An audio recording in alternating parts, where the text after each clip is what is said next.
Bismillahirrahmanirrahim. Alhamdulillahi hamdan katsiran tayyiban barakan fihi kama yuhibbu rabbuna wa yardah. Wassalatu wassalamu ala rasulin nabiyil karim wa ala alihi wa sahbihi ajma'in.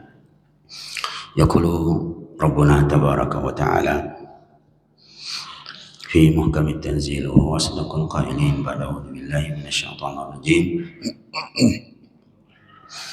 Ya ayyuhalladzina amanu taqullaha haqqa tuqatih wa la tamutunna illa wa antum muslimun. Allahumma salli ala Muhammadin wa ala alihi wa sahbihi ajma'in. Allahumma 'allimna bima yanfa'una wa anfa'na bima 'allamtana wa zidna ilman warzuqna fahman. Assalamualaikum warahmatullahi wabarakatuh.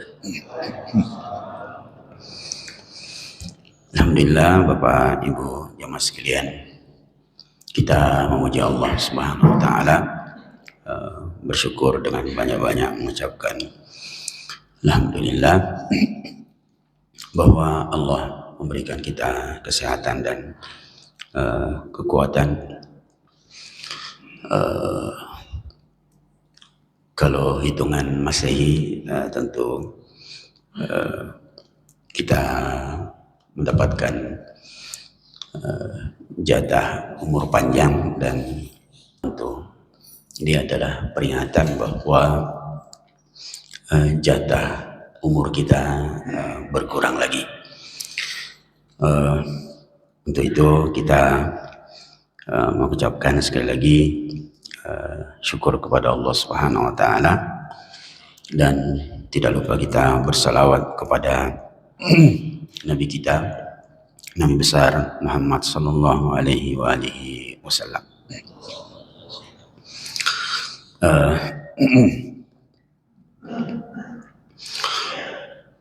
Bapak Ibu jamaah sekalian, insyaallah kita akan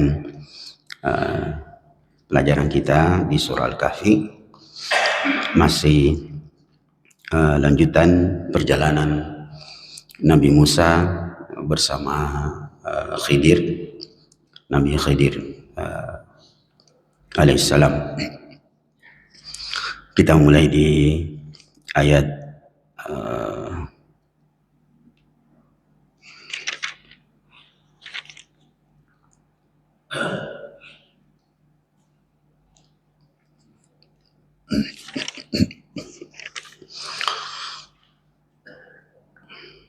ayat 78 sampai 82 insyaallah taala.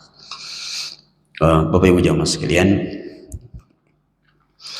di ayat 78 setelah perjalanan yang cukup panjang, Nabi Musa menemani Nabi Khidir alaihissalam, akhirnya sampailah di ujung perjalanan, ya.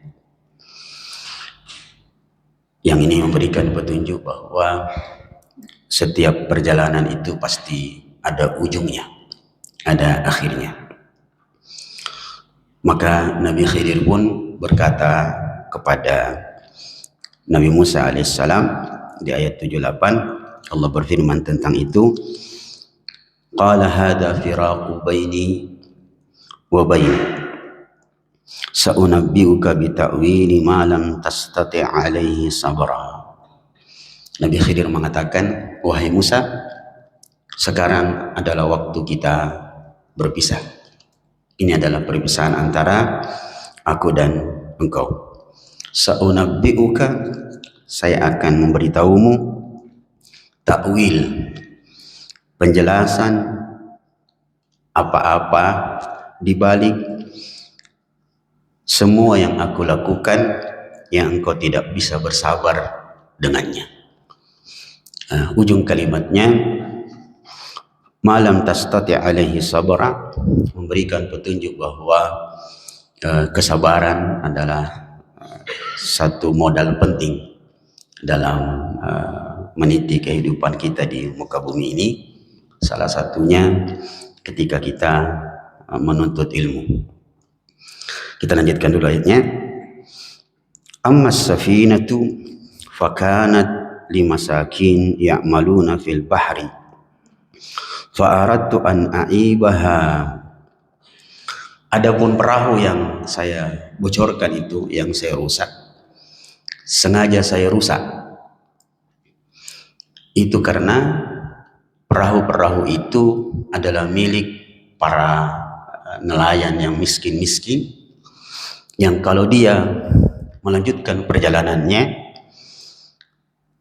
wa kana wara'ahum malikun ya'khudhu kulla safinatin qasba, di depannya ada raja yang hobinya merampas perahu-perahu orang miskin.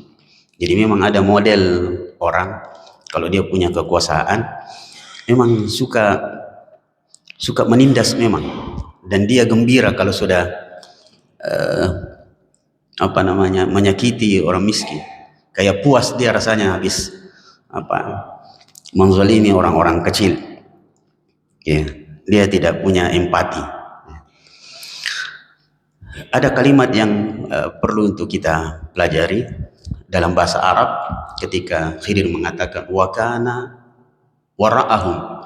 Kalimat wara itu dalam bahasa Arab artinya yang di belakang, tapi maksudnya yang di depan. Nah, Bapak Ibu jamaah sekalian, orang Arab biasa menyebut belakang tapi maksudnya di depan. Dan ternyata bahasa Makassar juga begitu. Ada bahasa Makassar itu dia sebut di belakang padahal maksudnya di depan. Bahasa Makassarnya hari kiamat al-loriboko. Di bahasa Makassarnya al-loribokoa. Tomatappa karya al-loribokoa. Padahal maksudnya hari kiamat di depan. Saya pernah tanya bapak ahli bahasa di daerah Borobong, kenapa hari kiamat disebut al-riboko, hari di belakang, padahal hari kiamat itu datangnya di depan. Dia bilang, Ustaz, riboko cuma masukna nibokoi, karena kita membelakanginya, kita nggak tahu apa yang terjadi di depan. Nah, itu maksud. Jadi bahasa Makassar memang mirip-mirip bahasa Arab, kuat memang. Baik. Saya sengaja merusaknya karena ada raja yang selalu menzalimi dengan merampas perahu milik orang-orang miskin. Itu yang pertama, yang Nabi Musa tidak sabar. Yang kedua, wa ammal gulamu fakana abawahu mu'minaini fakhashina ayyurhiqahuma tubyanan wa kufra. Adapun anak-anak yang saya bunuh itu, yang disebutkan oleh Imam Al-Qurtubi, cara membunuhnya adalah dicekik oleh Nabi Khidir. Dalam riwayat yang lain, apa namanya ini Pak, dipelintir, kalau bahasa begini baru ditusuk dan dia mati. Anak itu disebut dalam Al-Quran gulam. Nah, disinilah polemik di antara para ulama, apakah gulam di situ maksudnya anak kecil atau memang sudah dewasa. Umumnya ulama mengatakan anak kecil, dia sekitar umur 6-7 tahun, ya, dibunuh oleh Nabi Khidir. Dan hebatnya, sekali lagi, semua perbuatan itu, yang nanti yang ketiga tentang dinding yang sudah mau roboh, itu dilakukan oleh Khidir tanpa dilihat oleh orang banyak. Yang lihat cuma Nabi Musa. Makanya Nabi Musa mengingkari, dan tidak ada yang mengingkarinya karena tidak ada yang lihat. Ya, dibunuh. Kenapa? Karena bapaknya, kedua ibu bapaknya, orang tuanya adalah orang yang beriman. Sedangkan anak itu punya potensi besar untuk menjadi orang kafir, mati dalam keadaan kafir.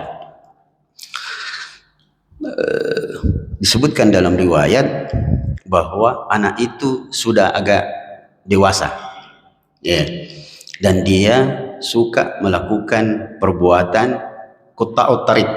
Quta'ut tarik itu mirip begal. Nah, ini memberikan petunjuk bahwa begal itu tidak selamanya orang dewasa. Biasanya dia anak-anak muda yang berbakat, ya umur 16 tahun itu biasa melakukan. Nah, dalam Islam nanti kalau masuk ke hukum Islam, begal itu hukumannya hukuman mati. Ya, cuma sekarang di Indonesia agak lain lah. Anda kalau melawan begal dan begalnya mati, Anda akan di penjara. Ya, terbalik. Jadi kalau ada pencuri masuk di rumah tak, biarkan saja. Ya, ini terbalik-balik memang. Ya.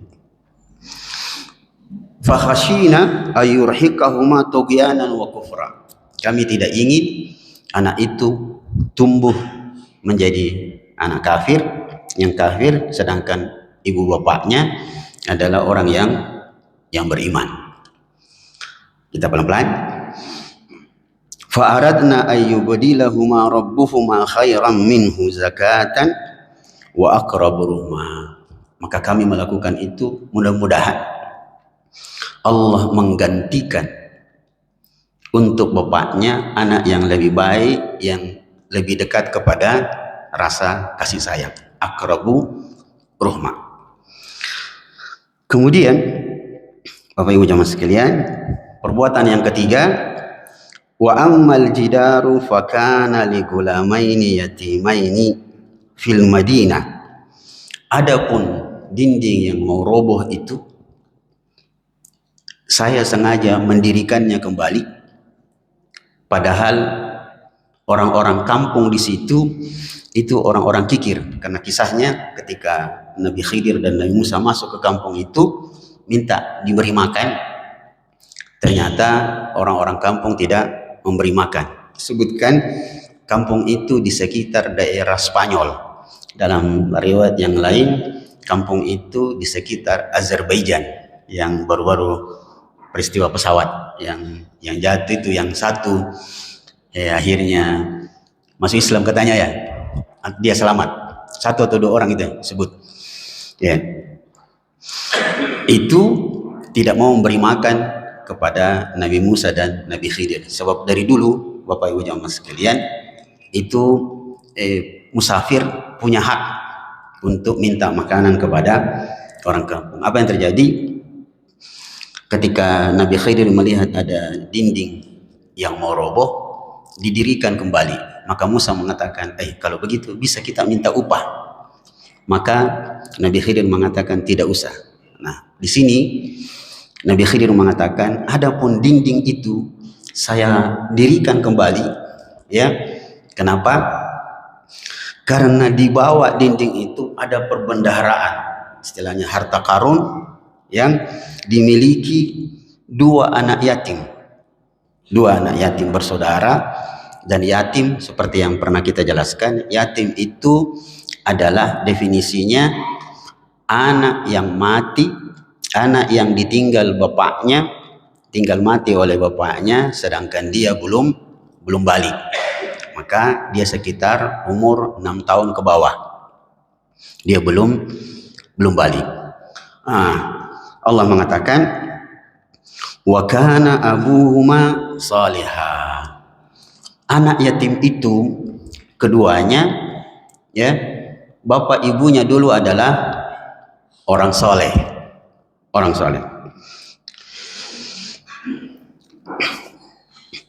Dari sini Bapak Ibu jamaah sekalian memberikan pelajaran kita dari bawah. Anak yatim itu pemilik harta karun yang ada di bawah tanah dari dinding yang saya dirikan itu. Bapaknya dulu adalah, bapak ibunya adalah orang soleh. Wa kana abuhuma soleh, dan bapaknya adalah orang soleh. Di sini memberikan pelajaran Bapak Ibu jamaah sekalian bahwa Selama ini kaum muslimin umumnya di Indonesia selalu berharap anaknya jadi anak yang soleh, tetapi dia lupa bahwa anak-anak kita juga berhak mendapatkan orang tua yang soleh. Nah, ini masalahnya kita. Jadi kalau mengharibi, apalagi malam Jumat, oi, mau tadi nasa mau mas sambayang, ini anak-anak kan nih, pergi mengaji. Nah, nanti anaknya protes, ada deh, bapak selalu terus kita pergi, suruh pergi sembahyang, suruh pergi mengaji, baru dia tidak sembahyang. Ya mau kau urus kau mau sembahyang mau kau. Jadi dia suruh anaknya jadi anak soleh, dia sendiri tidak berusaha menjadi orang tua yang soleh, dan ini sangat-sangat bermasalah. Padahal sekali lagi, kalau orang tua soleh, orang tua baik, itu anaknya Pak akan terjaga. Tidak ada ceritanya sekarang saja, tidak ada ceritanya ada orang yang berani pukul anaknya Pak Kiai. Tidak ada. Saya mungkin pernah cerita Pak, saya pernah waktu awal-awal pulang dari Madinah, saya punya teman, ketemu, saya bilang, di mana aktif sekarang? Dia bilang, mengajar Ustaz. Nah, di mana Ki mengajar? Dia bilang, di SDIT, titik-titik. Dan bagaimana murid-murid tak di sana? Dia bilang, ya begitulah Ustaz, anak-anak.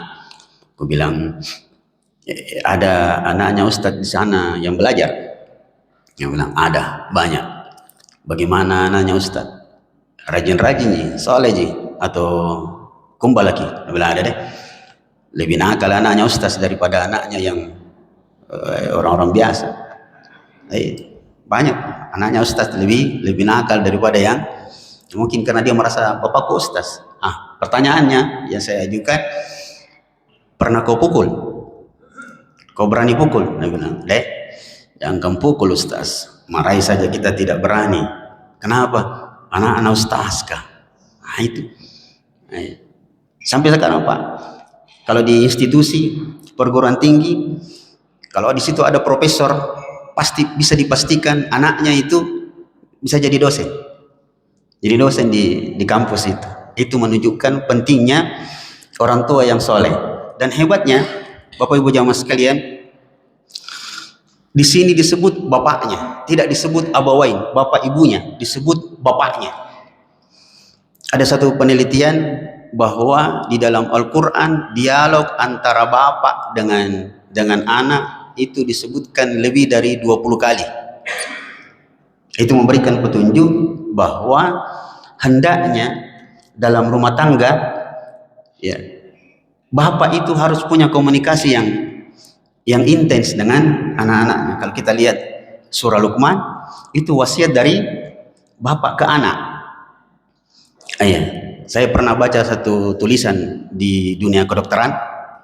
Ada seorang pasien masuk di sebuah klinik, dokternya dokter laki-laki. Setelah diperiksa, sang pasien ini bertanya kepada dokter, dok, sejak saya masuk dari luar ke ruangan sampai ke ruangan praktek dokter ini, saya tidak lihat ada gambar perempuan, yang ada cuma gambar laki-laki, seorang bapak dengan anaknya. Kenapa begitu? Kata dokter itu, saya ingin memberitahu kepada khalayak bahwa secara psikologis itu sangat penting dialog antara bapak dengan anaknya. Jadi jangan cuma dibiarkan anak kita itu bergaul dengan ibunya. Bapaknya juga harus memberikan banyak pelajaran kepada anaknya. Cuma bapak-bapak sekarang kalau pulang kantor, anak-anak kodong sudah jelas-jelas lari dari dalam, datang bapak, apa nak bikin? Yang secara psikologis kita diajari, kalau kita datang ke rumah, pulang ke rumah, anak kita gembira menyambut, harusnya tangan itu dibentangkan. Dan kata para psikolog, tangan yang selalu membentang seperti ini, itu memberikan petunjuk bahwa orang itu lapang dadanya. Sayangnya banyak-banyak bapak-bapak masuk di rumah anak, Anak-anak berteriak, datang bapak, apa kita bawa pak? Apa nih anak-anak kan nih? Tangan yang selalu begini itu berbahaya. Anak-anak kan nih. Apa Tom itu? Kerja kau. Sangin main-main terus kerjaan kau. Tidak pernah tahu mau belajar, mau apa segala macam. Hei, anak-anak itu seriusnya berada pada main-main. Jadi terbalik dengan orang dewasa. Orang dewasa itu ya harus serius memang. Anak-anak memang main-main. Seriusnya anak-anak justru ketika dia main-main. Ya. Sekarang banyak bapak-bapak lebih banyak main-mainnya. Nah, ini yang banyak main bapak-bapak sekarang pak. Ya. Ini pelajaran pertama. Maka jemaah sekalian, sedikit lagi secara umum kalau kita pelajari kisah Nabi Musa menemui Khidir sampai di ujung perjalanan dengan beberapa perbuatan yang dilakukan oleh Nabi Khidir, memberikan pelajaran yang pertama bahwa belajar tidak boleh berhenti dan kita harus bersabar dalam menuntut ilmu. Yang kedua, bentuk kesabaran yang harus kita pupuk adalah jangan tergesa-gesa mengambil satu hukum. Jangan, pelan-pelan. Baca Ustaz. Jangan, pelan-pelan dulu. Biarkan dia selesai sampai apa yang dia inginkan. Itu yang kedua. Yang ketiga, Bapak Ibu jamaah sekalian, Nabi Musa seringkali mengingkari perbuatan Nabi Khidir. Di sini memberikan pelajaran bahwa apa yang tampak di hadapan kita kadang-kadang ya itu beda dengan hakikatnya. Maka itulah sebabnya tidak boleh kita cepat menghukumi bahwa jelek ini orang, paca ini orang. Jangan. Karena kadang-kadang yang tampak, apa itu kata orang sekarang, jangan menjustis cover dari sebuah buku. Iya. Memang kadang-kadang yang tampak itu beda dengan hakikatnya. Seperti gudang garam. Rokok padahal namanya gudang garam. Pikir di situ bukan garam isinya. Ternyata rokok padahal namanya gudang garam. Jadi jangan menjustis apa yang tampak. Bukankah rumah sakit jiwa itu megah sekali pak, tapi isinya orang gila. Jadi jangan cepat menjustis. Makanya dalam kaidah usul fikih ada namanya al-hukmu ala dhahir. Kita itu hanya menghukumi apa yang zahir dalam sisi hukum. Kalau kita belajar pidana, tidak boleh menghukumi hatinya orang. Ini padahal tidak boleh begitu. Karena kita diajari oleh agama kita untuk selalu husnudzon, berprasangka baik. Poin ini perlu kita jelaskan bedanya, atau Bapak yang bantu saya Pak jawab. Apa kira-kira bedanya berburuk sangka dengan curiga? Pasti ada bedanya. Apa kira-kira bedanya? Kan kita dilarang untuk suudzon. Kalau curiga boleh tidak Pak? Curiga boleh. Bedanya curiga dengan berburuk sangka. Curiga itu muncul ada dasar pengetahuan di baliknya. Sedangkan buruk sangka tidak ada dasar pengetahuan di situ. Contohnya begini. Kalau kita sekarang ada di rumah jam 12 malam, tiba-tiba ada orang mondar-mandir. Itu apa itu? Curiga. Kenapa itu dinamakan curiga? Karena ada dasar pengetahuan pada kita bahwa goyang-goyang begitu, gerak-gerik itu adalah gerak-gerik paluka. Itu namanya curiga dan itu boleh. Bahkan ada namanya menebak dan itu karena dasar ilmu. Kalau ada dua orang yang berbeda, satu laki-laki, satu perempuan, kita perhatikan caranya ini memandang perempuan itu, ini memandang itu, bisa kita tebak bahwa tatapan kasmaran. Ya, itu karena ada dasar pengetahuan di belakangnya. Sedangkan buruk sangka itu tidak ada dasar pengetahuannya dan itu tidak boleh. Misalnya kita telepon orang, kayaknya bapak ibu pernah juga melakukan ini.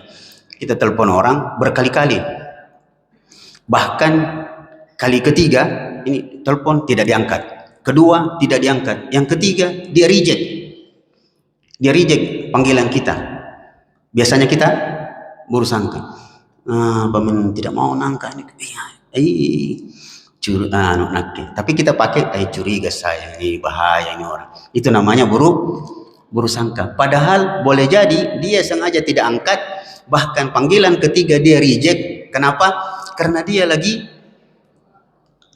mungkin lagi sholat atau dia lagi jongkok di kloset. Ya, karena tidak mungkin di telepon ini lah, assalamualaikum, waalaikumsalam. Nah, ini yang perlu kita lakukan. Yang ketiga, dan ini sangat penting, bahwa semua yang terjadi yang dilakukan oleh Nabi Khidir alaihissalam kelihatan buruk, tetapi hasilnya adalah baik. Maka pelajaran pentingnya adalah boleh jadi apa yang kita tidak suka justru hasilnya baik, dan itu persis dengan ayat wa asa an takrahu syai'an wa huwa khairul lakum. Boleh jadi ada yang kau benci, ada yang kau tidak suka, sebenarnya di baliknya ada kebaikan.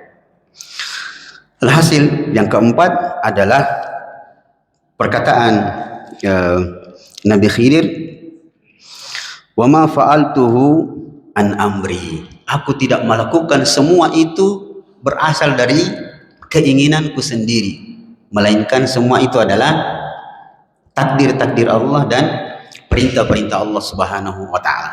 Maka pesannya adalah bahwa semua yang dilakukan oleh Allah Subhanahu wa taala itu pasti ada hikmah di baliknya.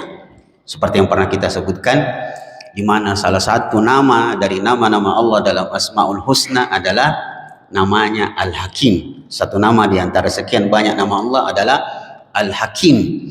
Al-Hakim maksudnya adalah hikmah. Wa kana, dan adalah kullu ma fa'alahu Rabbuna fi wara'i hikmatun. Semua yang ditakdirkan oleh Allah, yang dilakukan oleh Allah, pasti di baliknya ada hikmah. Dan ini yang perlu kita pahami. Untuknya kita bersabar dengan apa yang ditetapkan oleh Allah Subhanahu wa taala untuk kita sekalian. Penutupnya adalah bahwa apa yang diperintahkan oleh Allah Subhanahu wa taala dan dicontohkan oleh Nabi, lakukan. Tidak satu pun perintah Allah kecuali pasti ada kebaikan, dan tidak satu pun larangan yang dilarang oleh Allah dan Rasulnya Sallallahu Alaihi Wasallam kecuali pasti ada hikmah kebaikan di balik semua yang telah diatur oleh Allah Subhanahu wa taala. Saya kira ini Bapak Ibu jamaah sekalian, alhasil kita selalu diajak untuk beriman kepada takdir-takdir Allah Subhanahu wa taala, dan dengan keyakinan bahwa akan selalu ada kebaikan dari setiap hal yang terjadi di muka bumi ini. Dan untuk itu sekali lagi kita perlu bersabar dalam segala sisinya, terutama ketika kita mempelajari agama kita ini, yang menjadi modal kita menjalankan kehidupan kita di permukaan bumi ini. Izinkan saya 2 menit. Saya teringat satu ayat di surah Yasin, hubungannya dengan umur kita yang bertambah ini. Ayat berapa ini Pak Imam? Bunyinya begini. A'udzubillahi minasyaitonirrajim. Wa man nu'ammirhu nunakkishu fil khalqi afala ya'qilun. Begitu ya, surah Yasin. Ada ayat di surah Yasin. Kalau bukan 86, 68. Wa man nu'ammirhu nunakkishu fil khalqi. Siapa yang kami panjangkan umurnya, maka kami akan kembalikan dia ke settingan awalnya. Afala yaqilun, apakah mereka tidak berakal? Kami kembalikan ke settingan awalnya, maksudnya kalau orang semakin tua maka dia akan sudah seperti anak-anak, bahkan lebih lucu daripada anak-anak. Ya. Anak-anak kalau dia ketawa, ya kita juga ikut ketawa, dan ketawanya ketawa gembira. Tapi kalau orang tua yang ketawa, ya lucunya lucu lain-lain. Nah, ternyata penjelasannya, siapa yang kami panjangkan umurnya, kami kembalikan ke settingan awal, maksudnya orang yang panjang umurnya itu ditarik nikmatnya sedikit-sedikit. Ya, semakin panjang umurnya, maka dicabutlah nikmat mata, dicabutlah nikmat pendengaran. Badan yang dulu kuat bisa angkat 100 kilo satu tangan, sekarang setengah mati. Nah, maka pelajaran dari ayat itu ya adalah jangan maki, kayaknya pernah kita sampaikan, jangan maki terlalu berpikir untuk awet muda. Jangan. Ya. Sekarang ada, kalau saya tidak salah di Vietnam atau di Malaysia, ada ibu-ibu umur 70 tahun, 80 tahun itu sudah keriput, dikasih kencang lagi, muda. Hei, tidak ada gunanya itu. Tidak ada gunanya. Karena biar umur tak yang sudah 70 tahun baru dikasih muda jadi umur 25 tahun, 30 tahun, itu seperti di mobil atau motor yang didiko. Memang mudah dilihat, tapi mesinnya di dalam mesin 50, 60 tahun 50 sama ji. Yang perlu kita pikirkan sekarang, ya, bahkan jangan makin berpikir kalau umur tak sudah 45, 50 tahun ke atas, jangan makin berpikir untuk mau balas dendam, mau sakit hati, mau ini dan itu, jangan makin. Yang perlu kita pikir kalau umur tak sudah 50 ke atas, pikir mudah-mudahan tidak sakit lutut, tidak rematik, supaya bisa sholat dengan baik. Itu mau pikir. Nah, karena kita sengaja dikasih tua oleh Allah, dikasih umur supaya bisa kita beribadah dengan baik, dan selalu ada hikmah di balik itu semua. Nanti kembali muda, insya Allah. Satu yang pasti, kita masuk surga semua bapak ibu, insya Allah. Kata Rasulullah SAW, a'maru ahlil jannah baina salasina wa salasa wa salasin. Umurnya penduduk surga nanti itu antara 30 sampai 33. Muda kembali. Nah, jadi masa tua kita ini kita pakai untuk beribadah baik-baik, selalu berprasangka baik kepada orang, tentu kepada Allah Subhanahu wa taala. Ini saja Bapak Ibu yang sekalian, mudah-mudahan bermanfaat. Semoga Allah panjangkan umur kita yang penuh dengan kebaikan dan keberkahan dari Allah Subhanahu wa taala. Sallallahu alaihi Muhammadin. Assalamualaikum warahmatullahi wabarakatuh.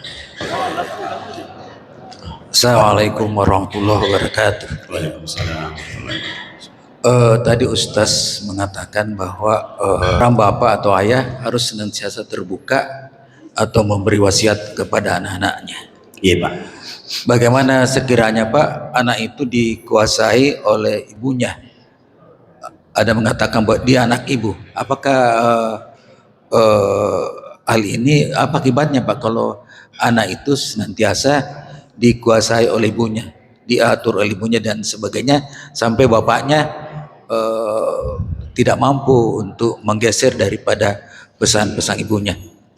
Baik. Yang kedua, saya keluar sedikit Ustaz, dalam keadaan tahun baru dan Natal ya. Bisa Ustaz? Iya. Saya keluar, mengapa MUI melarang kita untuk mengucapkan salam kepada agama lain, salam hari raya kepada agama lain, dan juga mengapa MUI melarang kita mengucapkan salam lintas agama? Iya. Padahal itu kan hubungan sosial, hubungan muamalah. Kemudian ada yang mengatakan, seorang ustaz mengatakan bahwa kalau kita yang pro ini Pak, yang pro, kalau kita mengucapkan salam Natal misalnya, selamat Natal, itu hanya sebagai mengucapkan, tidak berubah kita punya akidah. Saya ingin penjelasan lebih komplit dari Ustaz. Iya, Pak. Maaf karena keluar dari konteks tapi masih dalam suasana yang tahun baru ini Ustaz. Terima kasih. Assalamualaikum warahmatullahi wabarakatuh. Waalaikumsalam. Bismillah. Dalam hubungan keluarga, tentu di situ ada bapak, ada ibu, ada anak, ya umumnya. Ya. Di dalam beberapa istilah yang digunakan dalam keluarga-keluarga di Indonesia memang ya, itu anak bapak, anak mama. Tapi biasanya istilah itu dipakai kalau dia anak yang manja. Ya Pak ya, anak mama memang itu, anak bapak. Ya. Tetapi kalau yang dimaksud tadi anak mama, dia adalah dikuasai oleh mamanya, maksudnya pendidikannya dari mama saja dan tidak diizinkan bapak untuk membina. Ini sesuatu yang tentu perlu direvisi, diperbaiki Pak. Sebab secara umum itu para psikolog mengatakan hendaknya bapak itu memberikan pendidikan yang banyak kepada anak-anaknya. Kenapa? Karena psikologi bapak itu akan bisa menurun kepada anaknya. Atau saya carikan bahasa yang tapi ini disebut oleh para psikolog. Sering-seringlah seorang bapak memeluk anaknya, ya, sambil mengajarnya agama. Begitu juga ibu-ibu sering-sering memeluk anaknya. Supaya apa? Supaya anak itu berprinsip bahwa saya mau punya bapak, mau punya suami seperti bapak saya. Kalau dia anak perempuan yang selalu dididik oleh bapaknya, dia akan bercita-cita punya suami yang mentalnya seperti mental bapaknya.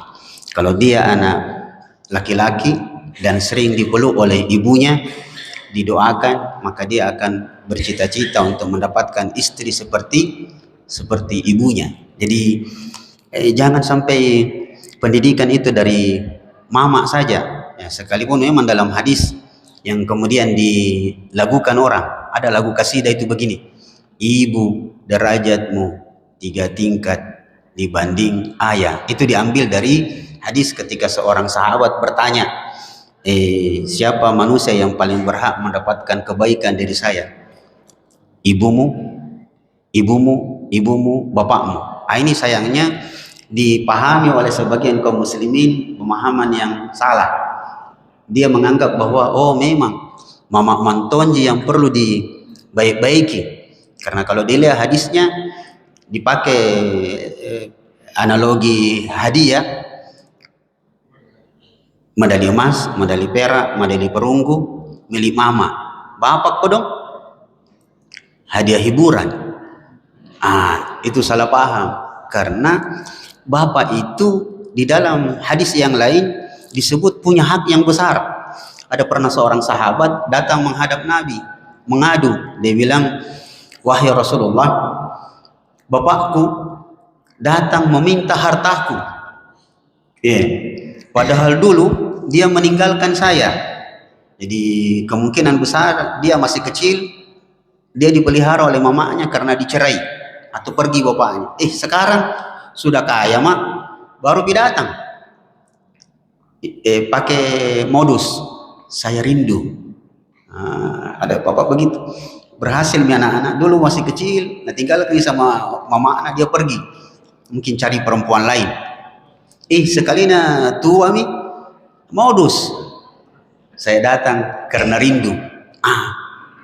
Anak ini bagusnya karena bertanya sama anak, bagaimana ini wahai Rasulullah, masa kaya pak baru datang? Kita dengarkan jawaban Nabi, singkat, padat, jelas. Anta wa maluka li abik. Jangankan hartamu, kamu sendiri adalah milik bapakmu. Milik bapak. Tapi dia tidak pernah berbuat baik. Siapa bilang kamu bisa ada di dunia ini karena jasanya? Makanya dalam hukum fikih sebagian ulama mengatakan bahwa kalau anak bunuh bapak maka anaknya dikisos. Tapi kalau bapak punya bunuh anak, bapaknya tidak dikisos. Kenapa? Karena itu anaknya, itu miliknya. Jadi di sini memberikan petunjuk bahwa tidak boleh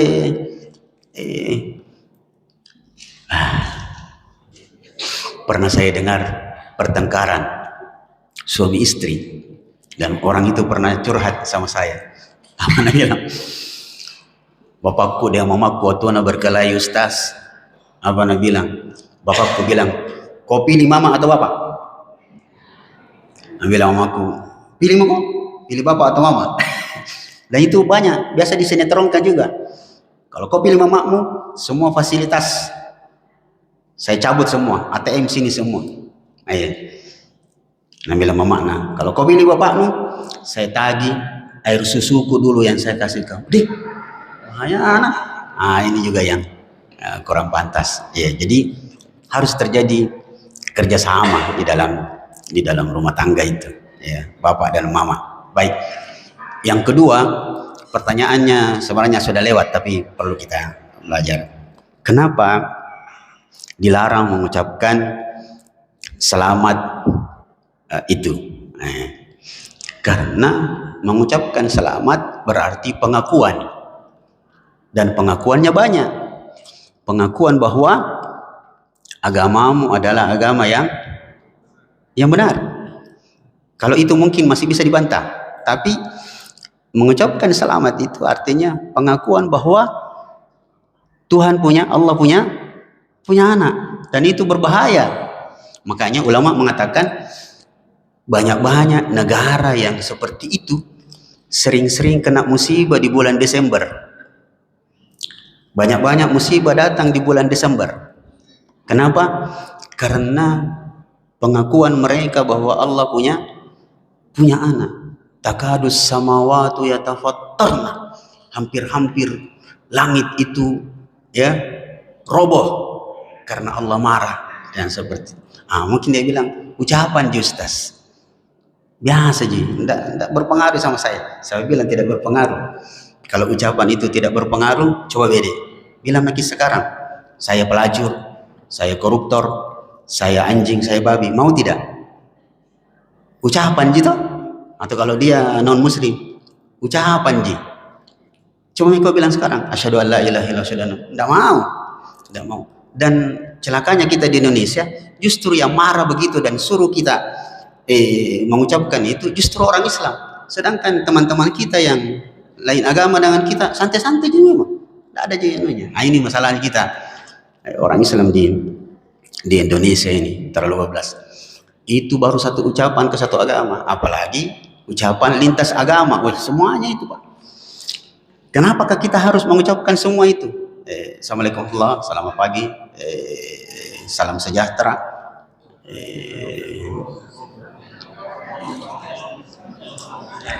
dan seterusnya, Om Swastiastu dan segala macam.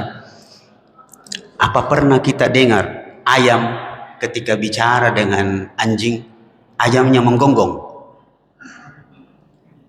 Dalam ilmu flora dan fauna, apakah anjing ketika bicara sama monyet dia pakai bahasanya monyet? Tidak perlu, dia pakai menggonggong saja, ya selesai persoalan, pasti dia paham juga. Maka tidak perlu, logikanya begitu. Ngapain dipaksa-paksa untuk mengucapkan seluruh ucapan salam itu? Itu kita assalamualaikum, selesai, pasti dia paham juga. Begitu Pak. Tidak ada ceritanya ayam kalau bicara sama anjing dia menggonggong, dia pakai bahasa ayam juga. Iya begitu, dan itu berisiko dalam akidah. Kecuali kalau tidak pernah belajar, ya apa boleh buat seperti itu jadinya. Iya Pak, Allah alam. Ya, Allah alam. Sudah cukup? Oh, baik Pak, baik. Baik Pak.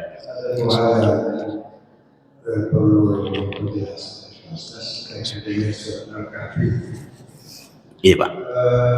Dari kisah berbeda keilmuan yang diturunkan Betul. Iya. Hakikatnya yang proses apakah di antara nabi-nabi ini memang Allah membedakan antara satu nabi dengan yang lain, sehingga apa yang dimiliki oleh Nabi Hayat ketika Nabi Musa ini berbeda. Iya. Ya, mungkin itu kesamaan Nabi Musa itu masih kurang. Ada di antara nabi ini ada spesifikasi yang diturunkan kepada Nabi. Itu yang pertama. Yang kedua, terkait dengan bahasa hati, ya, apakah ada cara uji atau amalan yang bisa kita dapatkan sehingga ada perbedaan antara yang kita lihat atau yang kita rasa, bisa kita membedakan antara yang buruk dengan yang baik. Yeah. Katakanlah tadi curiga itu boleh, berburuk sangka itu tidak boleh. Yeah. Bagaimana kita mengetahui sehingga ini ada atau fisika ini ada buruk atau ada yang baik? Mungkin ada amalan bisa kita tahu sehingga bisa membedakan antara keduanya. Assalamualaikum warahmatullahi wabarakatuh. Waalaikumsalam warahmatullahi wabarakatuh. Yang pertama, bismillahirrahmanirrahim, itu punya kelebihan satu dengan yang lain? Jawabannya ya, dan sangat jelas. Allah berfirman di masih surah Al-Baqarah pas juz 3, Allah mengatakan tilkar rusulu faddalna ba'dahum ala ba'd. Mereka adalah para rasul, ya, bedakan satu dengan yang lain. Mereka punya kemuliaan yang lain dengan yang lain. Ya, Nabi Ibrahim, seluruh sunnah-sunnahnya, seluruh syariatnya menjadi syariat Rasulullah. Yang lain punya syariat sendiri, punya kelebihan sendiri. Tapi umumnya mereka adalah nabi-nabi yang sabar. Nanti Bapak bisa baca satu rentetan ayat di surah Al-Qasas yang nanti disebut tentang Zulkifli, tentang Nabi Yunus. Nanti disebut mereka orang-orang yang sabar, mereka orang-orang yang soleh, dan sebut, kalau saya tidak salah ada di bagian surah Al-Qasas. Yang kedua, bisa saya sebutkan satu kata Pak tentang pertanyaan kedua tadi? Terkait dengan kata hati. Iya, baik. Oh iya, tentang membedakan ini, adakah amalan-amalan yang seseorang bisa, saya buatkan ke kalimat yang lain, seseorang yang bisa dengannya punya firasat yang kuat, bisa dia lihat, oh ini begini dan begitu. Ya, seperti misalnya kisah Imam Asy-Syafi'i, pernah kita lihat. Imam Syafi'i pernah berjalan dengan beberapa muridnya, tiba-tiba lewat seseorang. Maka orang-orang bertanya, murid-muridnya bilang, wahai Imam, kira-kira orang itu pekerjaannya apa? Maka Imam Syafi'i mengatakan, kalau bukan tukang kayu, dia tukang jahit. Maka muridnya menyusul om, bapak itu. Om, tabe, apa pekerjaan tak? Ma mihnatuka, apa pekerjaan tak? Dia bilang, dulu saya tukang kayu, sekarang jadi tukang jahit. Persis. Iya. Yeah. Itu contoh firasat itu. Nah, sekarang banyak seperti Ibnu Sirin. Ibnu Sirin orang yang diberikan kemampuan untuk takwil mimpi mirip dengan Nabi Yusuf, Imam Malik dan segala macam. Saya mau kasih satu kisah tentang Utsman bin Affan. Kayaknya pernah kita cerita. Suatu saat Utsman bin Affan ketika jadi khalifah duduk di rumahnya.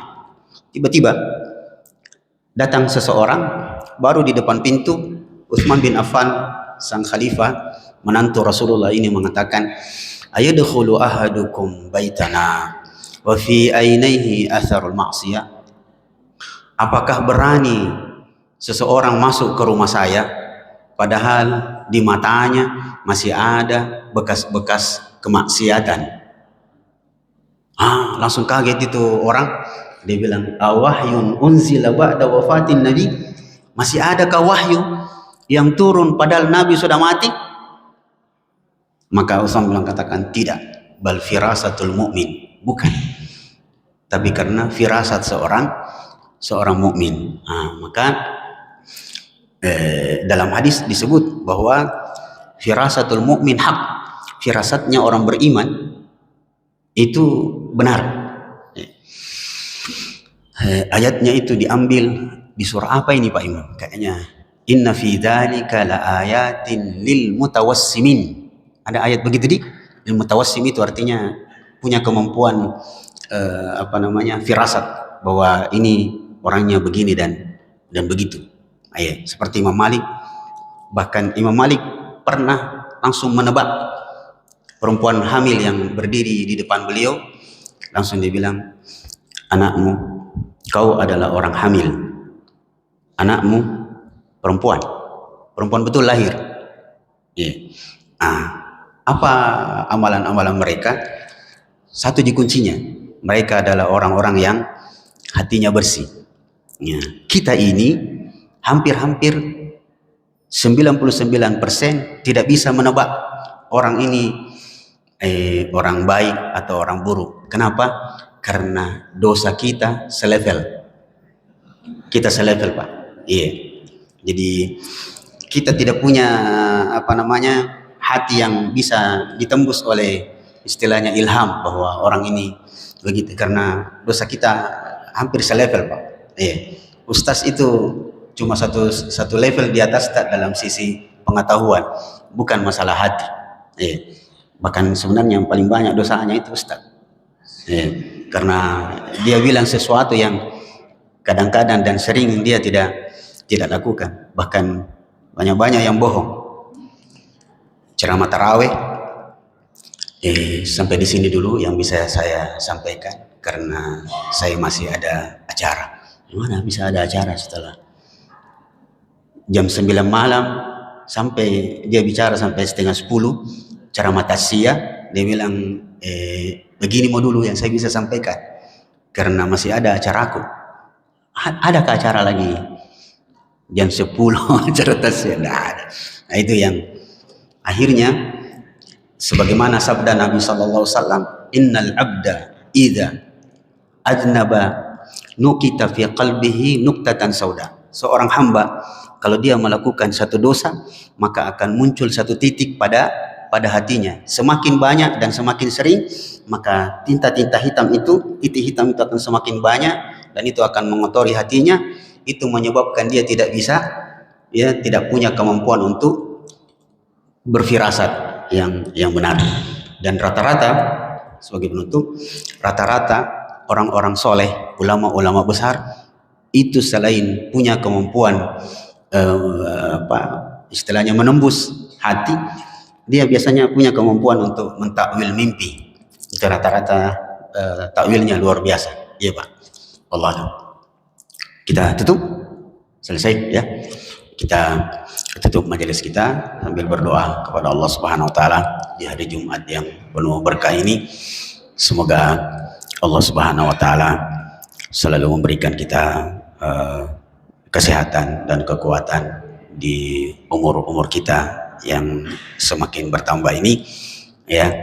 Kita berdoa semoga Allah Subhanahu wa taala selalu memberkahi setiap aktivitas dan langkah dalam kehidupan kita sekalian. Dan paling pasti kita berdoa di hari Jumat yang penuh keberkahan ini, semoga Allah memaafkan segala kesalahan, kehilapan dan dosa-dosa kita, baik yang sengaja dan yang tidak sengaja. Wassallallahu alaihi wasallam. Subhanakallahumma rabbana wa bihamdik nasyhadu an la ilaha illa anta nastaghfiruka wa natubu ilaik. Subhana rabbika rabbil izzati amma yasifun wa salamun alal mursalin walhamdulillahi rabbil alamin. Assalamualaikum warahmatullahi wabarakatuh.